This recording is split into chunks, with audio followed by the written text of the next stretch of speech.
विश्वास इस दुनिया की सबसे बड़ी धरोहर है, सबसे बड़ा रत्न है।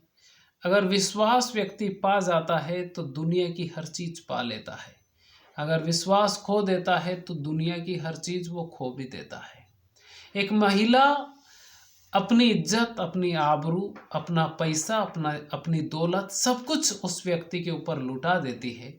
उसके बाद भी जिस व्यक्ति के ऊपर वो महिला ये सब कुछ करती है, वही व्यक्ति एक ऐसा कत्ल करता है जिसका अंदाजा उस महिला को नहीं होता है। दरअसल वो एक ऐसा कत्ल करता है कि वो महिला तो महिला, लेकिन आसपास के लोगों को, यहाँ तक कि पुलिस भी कंफ्यूज होती है कि कातिल कौन है। दिन रात पुलिस जिस कातिल की तलाश करती है, दरअसल वो कातिल दिन रात पुलिस के साथ ही होता है और पुलिस कंफ्यूज रहती है कि कातिल कौन है, ये समझना बहुत मुसीबत हो जाती है। आज की जो सच्ची कहानी है ये हरिद्वार की है। हरिद्वार में लोग गंगा स्नान करने जाते हैं। उम्र भर जो पाप किए हैं उन पापों को धोने के लिए हरिद्वार में जाते हैं। लेकिन उसी हरिद्वार में एक ऐसा कांड होता है, एक ऐसा कत्ल होता है जिसके बाद में हरिद्वार के लगभग हर घरों में ये चर्चा होती है कि ये क्या हो रहा है। और जब लोग सुनते हैं तो लोग भी ये सोचते हैं कि उस महिला ने उसको सब कुछ दे दिया, बावजूद उस महिला के साथ उसने ऐसा क्यों किया। इस कहानी को अंत तक जरूर सुनिएगा, क्योंकि कहानियाँ सुनाने वाले कई लोग हैं। अपना अपना अंदाज होता है कहानियाँ सुनाने का। मेरा एक अपना अंदाज है, अलग अलग तरीका होता है, जिसको जो पसंद आ जाए। लेकिन ये एक ऐसी अनोखी कहानी है जहाँ पर सब कुछ देने के बाद भी वो एक ऐसा कांड कर देता है और कातिल पुलिस के साथ ही होता है। तो इस कहानी को अंत तक जरूर सुनिएगा। नमस्कार, मेरा नाम है मोहन अहिरवार और आप देख रहे हैं खबर तमरी इंडिया का यूट्यूब चैनल। दोस्तों, आज की जो सच्ची कहानी है ये उत्तराखंड के हरिद्वार की है।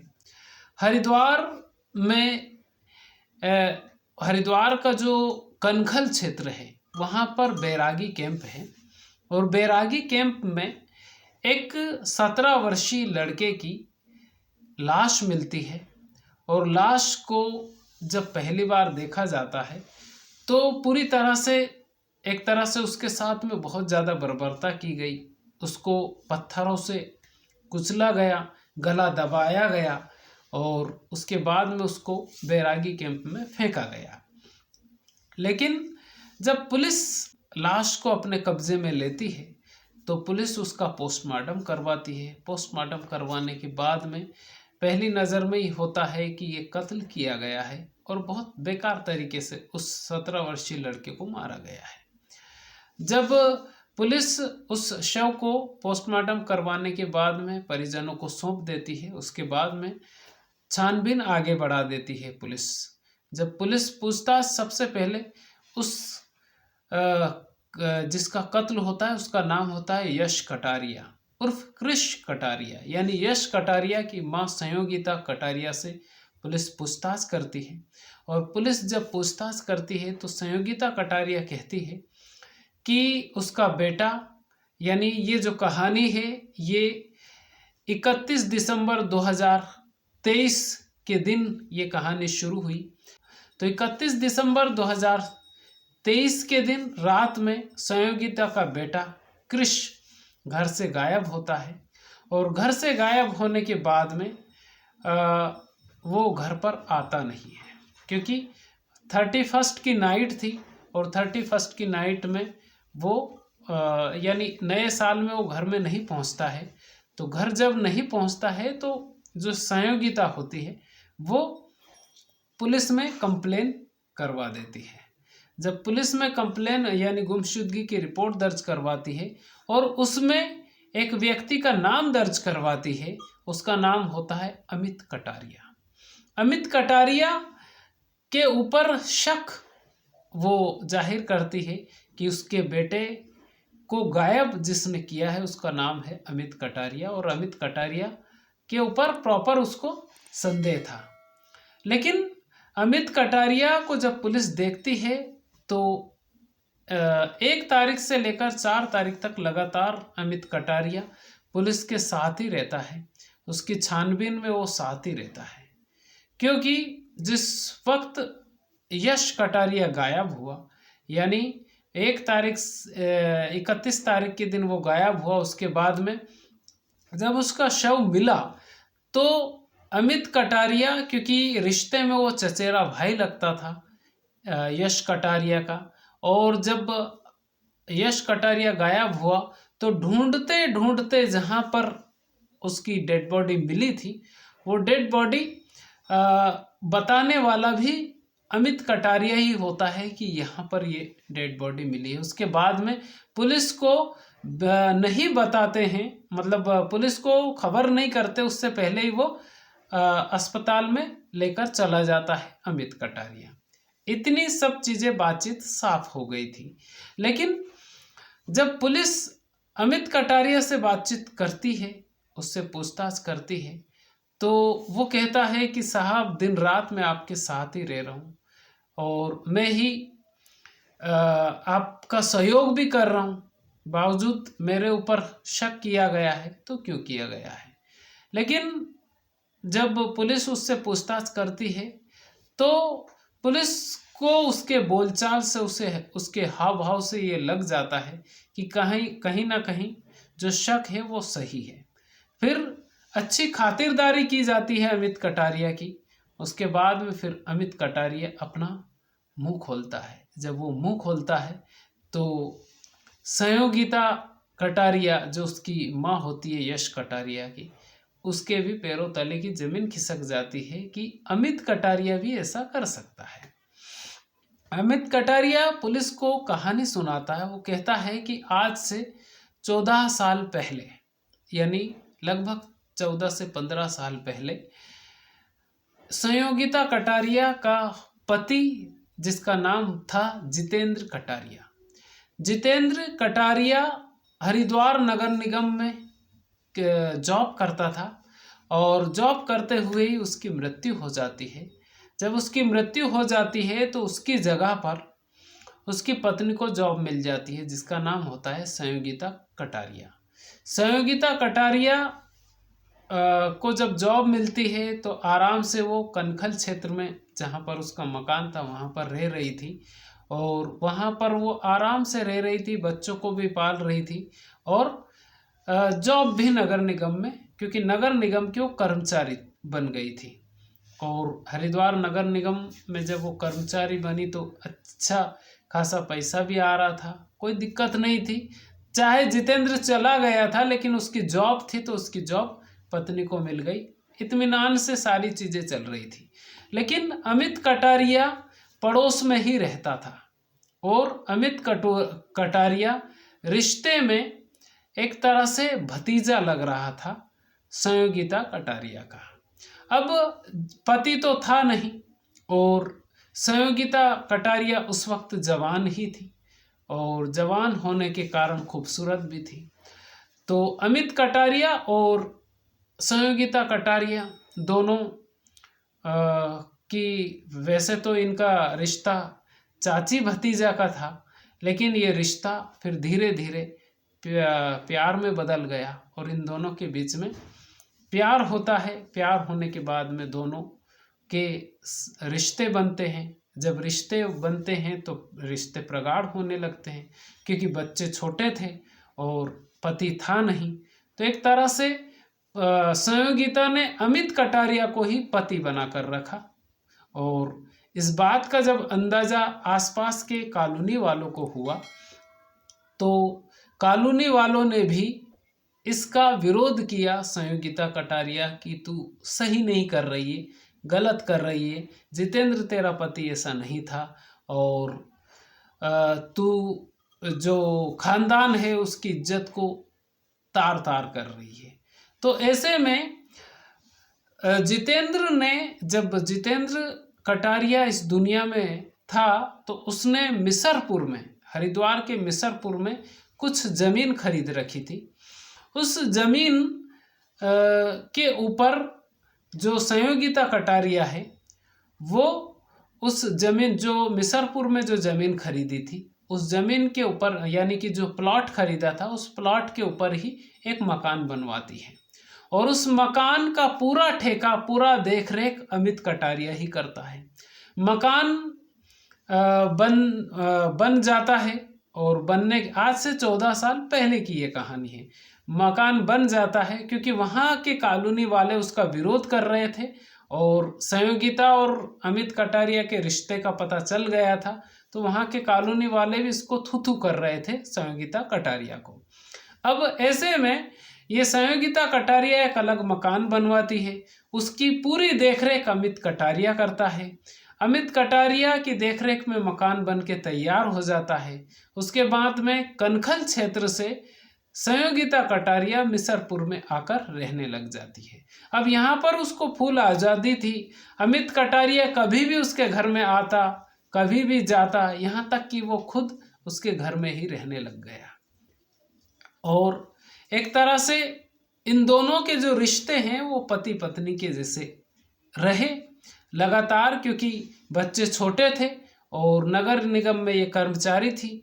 जो अमित कटारिया को चाहिए था वो सब कुछ संयोगिता कटारिया ने दिया। लेकिन जब अमित कटारिया ये सारी चीज़ें कर ही रहा था, लेकिन जितेंद्र कटारिया का जो बेटा है वो अब देखते देखते 17 साल का हो गया था। अब 17 साल का जब यश कटारिया हो गया तो वो जो अमित कटारिया है उसके घर में रहने का, आने जाने का विरोध करने लगा संयोगिता से। वो कहने लगा कि तुम जो कर रही हो ये अब सही नहीं है, क्योंकि जब तक वो छोटा था उसने देखा ये सब कुछ, तब तक ठीक था, लेकिन अब तुम ऐसा मत करो, इस आदमी को अपने घर में मत बुलाओ, ऐसा यश कटारिया कहने लगा। अब जब ये बात संयोगिता कटारिया अमित कटारिया से बोल देती है कि उसका बेटा विरोध करता है और अब घर में नहीं मिलना होगा, अब बाहर कहीं भी मिलेंगे लेकिन यहाँ घर में नहीं मिलना होगा। अब ये बात अमित कटारिया को जब पता चली तो अमित कटारिया दांवपेच देखने लगा, मौका तलाशने लगा कि संयोगिता के लिए वो कुछ भी कर सकता है। लेकिन बीच में उसको लालच भी आ गया कि अगर यश कटारिया यानी संयोगिता का बेटा अगर ना रहेगा तो फिर संयोगिता और अमित कटारिया के रास्ते में कोई रोड़ा नहीं आएगा, इसलिए यश कटारिया को ही रास्ते से हटा देना चाहिए। अब ये जो मौका है वो तलाश रहा था अमित कटारिया, और इसी मौके की तलाश उसको मिल गई 31 दिसंबर 2023 के दिन। 31 दिसंबर 2023 के दिन संयोगिता कटारिया का बेटा यश कटारिया घर से निकलता है अपनी स्कूटी से, और वो कपड़े खरीदने के लिए निकलता है। लेकिन जब वो कपड़े खरीदने के लिए निकलता है तो वहीं पर अमित कटारिया और उसके दो दोस्त विशाल और एक और लड़के का नाम, ये लोग मिल जाते हैं और मिलने के बाद में ये लोग कनखल क्षेत्र में ही किसी जगह पर जाते हैं। वहाँ पर जाने के बाद में ये शराब पीते हैं। शराब ये चारों मिलके पीते हैं, लेकिन अमित कटारिया बहुत कम शराब पीता है। उसके दोस्तों को और यश कटारिया को वो शराब ज़्यादा पिलाता है। उसके बाद में उसके दोस्तों को वो किसी बहाने से वहाँ से भगा देता है, और उसके बाद में यश कटारिया को कहता है कि चलो आज शॉपिंग करते हैं, क्योंकि ये शॉपिंग करने के लिए ही निकला था। तो यश कटारिया भी हाँ भर देता है। उसके बाद में इसको वो शॉपिंग के बहाने लेकर जाता है बैरागी कैंप में।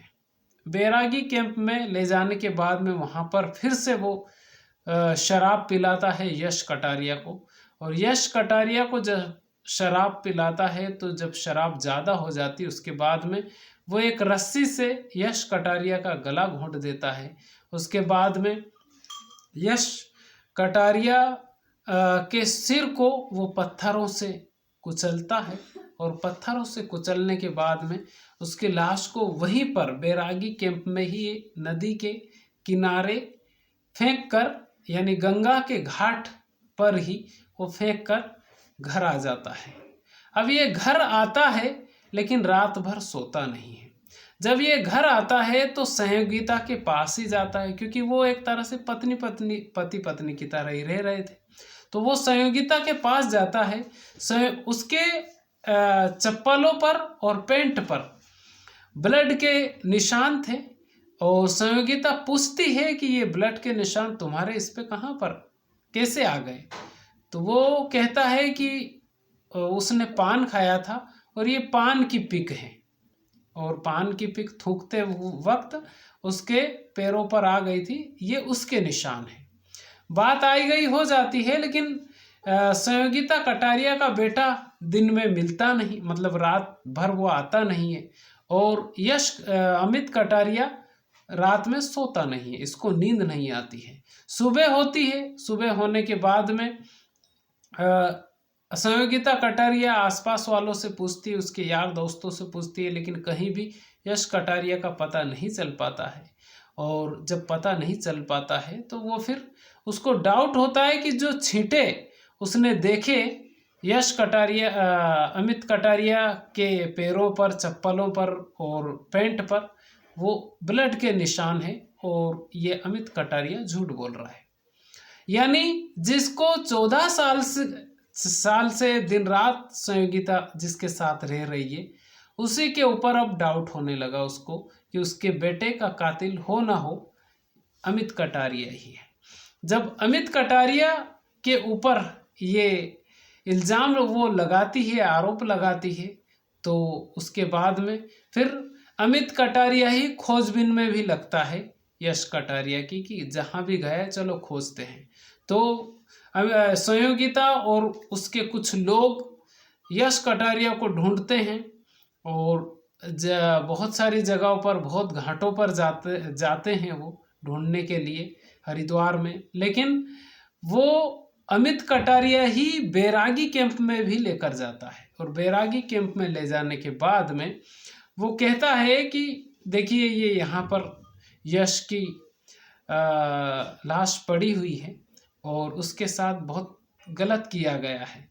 और जब ये देखती है तो संयोगिता को प्रॉपर डाउट हो जाता है और शक हो जाता है कि इसी ने कत्ल किया है। जब पुलिस आती है तो पुलिस को संयोगिता कटारिया उसका नाम बताती है, लेकिन दिन रात कहा यह जाता है कि यार जो पता बताता है, यहाँ तक कि पुलिस को फ़ोन करने वाला भी अमित कटारिया ही था, यानी पुलिस को बुलाने वाला भी वही था। और उसका जो मोबाइल और टी शर्ट होता है वो वहीं पर होता है। उसके बाद में जब पुलिस सख्ती से पूछताछ करती है अमित कटारिया से, तो वो मोबाइल फ़ोन की भी हाँ करता है, और उसकी टी शर्ट की भी, जो उसकी टी शर्ट खराब हो गई थी उसकी भी वो उसको भी बताता है। और बताने के बाद में अमित कटारिया को जेल भेज दिया जाता है। लेकिन अभी तक, क्योंकि ये 4 तारीख को इसका खुलासा हुआ था इस केस का, आज 7 तारीख है, और अभी तक ये सामने नहीं आया है कि इसमें संयोगिता कटारिया भी शामिल हो सकती है। लेकिन अभी तक ये पुलिस की जांच में अभी तक जो न्यूज़ आई है उस न्यूज़ में अभी सामने नहीं आया है कि संयोगिता भी, क्योंकि वो उसका आशिक था, उसका प्रेमी था, पिछले 14 साल से वो साथ में रही थी। और हो ना हो, क्योंकि बेटा बीच में रोड़ा बन रहा था, और कहते हैं कि स्त्री का जो दिमाग होता है वो चोटी में होता है, कभी भी घूम जाती है। ना वो बेटे की होती है, ना पति की होती है, ना माँ की होती है, ना बेटी की होती है। अगर महिला का दिमाग, स्त्री का दिमाग घूम जाए तो किसी की भी नहीं होती है, चाहे तो लक्ष्मी नहीं तो काली का रूप धारण कर लेती है। लेकिन ये दोनों ही रूप ठीक है, लेकिन चरित्रहीन अगर हो जाए तो वो सबसे बड़ा ऐसा है, चरित्रहीन में तो वो पूरे परिवार को दाग दाग कर देती है। संयोगिता ने ये काम पहले ही कर दिया था, जब उसने उसको समझाया था कॉलोनी वालों ने, तब वो मानी नहीं, और उसने फैसला अमित के साथ रहने का ही किया था। लेकिन अंजाम ये हुआ कि और अमित ने जो कत्ल किया था वो एक लालच में किया था, एक तो सहयोगिता के साथ रहने का उसको मिल जाएगा, दूसरा जीवन भर वो सहयोगिता के पैसों पर आराम से ऐशो आराम भी कर सकेगा। ये उसका लालच था। लेकिन ना अब सहयोगिता के साथ वो रह सकेगा, अब तो आराम से वो जेल की हवा खा रहा है। लेकिन अभी भी कुछ और खुलासे भी शायद हो सकते हैं। अगर कुछ अपडेट होगा तो मैं आपको इस कहानी में ज़रूर बताऊंगा। इस कहानी से आपको क्या सीखने के लिए मिला, आप हमें कमेंट करके ज़रूर बताइएगा। ये वीडियो आपको कैसा लगा कमेंट करके ज़रूर बताइएगा। चैनल पर पहली बार है, चैनल को सब्सक्राइब जरूर कर लीजिएगा। इस कहानी को, इस वीडियो को बनाने का मकसद किसी के दिल को ठेस पहुंचाना नहीं, बल्कि आपको जागरूक करना है। दोस्तों, ऐसी कई कहानियां सामने आती है, लेकिन इसमें किसकी गलती है आप कमेंट करके ज़रूर बताइएगा कि इसमें गलती किसकी है। सहयोगिता कटारिया की गलती है या अमित कटारिया की गलती है या जिसका कत्ल हुआ उसकी गलती है? गलती किसकी है इसमें? आप कमेंट करके ज़रूर बताइएगा। दोस्तों, इस वक्त सबसे बड़ी ज़रूरत है संस्कार की, और संस्कार स्कूल यूनिवर्सिटी में जो दिए जाते हैं वो तो दिए ही जाते हैं, लेकिन हमारे घर के बड़े बुजुर्ग जो संस्कार दे सकते हैं वैसे संस्कार कोई नहीं दे सकता। अगर आपके घर में आपके बड़े बुजुर्ग हो तो उनके पास अपने बच्चों को आप ज़रूर बिठाइए और उनसे कहानियाँ, जो कि हमारे बड़े बुजुर्ग जो संस्कार देते हैं कहानियों के ज़रिए, वो संस्कार बहुत बड़े संस्कार होते हैं। वैसे संस्कार हम स्कूल कॉलेज यूनिवर्सिटी में नहीं पा सकते हैं। तो ऐसे संस्कारों के लिए अपने घर के बुजुर्गों के पास आप ज़रूर बैठिए, अपने बच्चों को बिठाइए। खुश रहिए। बहुत बहुत धन्यवाद आपका।